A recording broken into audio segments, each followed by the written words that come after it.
জিম্বাবুয়ের মতো দলের বিপক্ষে ম্যাচ হেরেও পাকনামি কমেনি নাজমুল হাসান শান্তর। সিরিজ জয়ের পর ম্যাচ শেষে বলছেন বড় বড় কথা। খেলা দেখতে সে রীতিমতো লজ্জায় পড়লেন নাজমুল হাসান পাপন। প্রিয় দর্শক, 5 দিনের টি-20 সিরিজের শেষ ম্যাচে বাংলাদেশকে হারিয়ে দুর্দান্ত জয় তুলে নিয়েছে জিম্বাবুয়ে। জিম্বাবুয়ের বিপক্ষে 5 দিনের টি-20 সিরিজের শেষ ম্যাচে বাংলাদেশ প্রথমে ব্যাট করতে নেমে 4 ওভারে করে মাত্র 15 রান এবং 5 ওভারে 27 রানের মধ্যে হারিয়ে পেলে 3 উইকেটস। আর এই বাংলাদেশই নাকি টি-20 বিশ্বকাপ খেলবে। খুবই হাস্যকর বিষয়। এর চেয়ে তো জিম্বাবুয়ে বিশ্বকাপে সুযোগ পেলে ভালো খেলবে।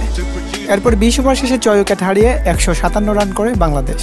150+ রানও হতো না যদি না মাহমুদুল্লাহ রিয়াদ 44 বলে 54 রানের এই দুর্দান্ত ইনিংসটা খেলে না যেতেন।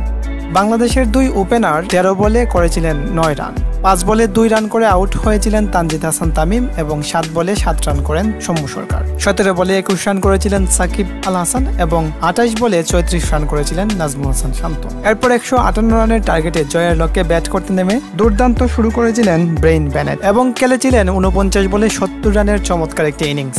সেই সাথে 46 বলে 72 রানের দুর্দান্ত একটি ইনিংস খেলে ম্যাচ জিতিয়েছিলেন সিকান্দার রাজা এবং 18 ওভার 3 বল খেলে 2 উইকেট হারিয়ে 158 রান করে 8 উইকেটে দুর্দান্ত জয় তুলে নেয় জিম্বাবুয়ে। এই জন্যই বলছিলাম জিম্বাবুয়ে যদি টি-20 বিশ্বকাপে সুযোগ পেত তাহলে বাংলাদেশের চেয়ে ভালো খেলতো। এদিকে বাংলাদেশের খেলা দেখতে এসে রীতিমতো লজ্জায় পড়লেন নাজমুল হাসান পাপন। কেননা টি-20 বিশ্বকাপের আগে বাংলাদেশের এত বাজে পারফরমেন্স কিছুতেই মেনে নিতে পারছেন না নাজমুল হাসান পাপন। বাংলাদেশকে হারিয়ে ম্যাচ শেষে সিকান্দার রাজা বলেছিলেন, আমরা টি-20 বিশ্বকাপে খেলতে পারবো না, সেটা অত্যন্তই কষ্টের, আর সুযোগ পেলে অবশ্যই আমরা বাংলাদেশের চেয়ে ভালো পারফরমেন্স করতাম। সিকান্দার রাজার এমন কথা শুনে রীতিমতো লজ্জায় পড়লেন পাপন। এদিকে জিম্বাবুয়ের বিপক্ষে ম্যাচ হেরেও শান্তর পাকনামি একটুও কমেনি। একে তো নিজে ভালো খেলতে পারছেন না, অপরদিকে দলেরও খুবই বাজে অবস্থা। এত বাজে পারফরমেন্সের পরেও শান্ত বলছেন যে বিশ্বকাপে নাকি ভালো কিছু করবে। শান্তর এই ওভার কনফিডেন্টেই বাংলাদেশ দলকে পথে নামাবে। তো দর্শক, টি-20 বিশ্বকাপে বাংলাদেশ কি ভালো কিছু করতে পারবে? আপনার কি মনে হয়? আপনার মূল্যবান মতামত কমেন্টে জানিয়ে দিন।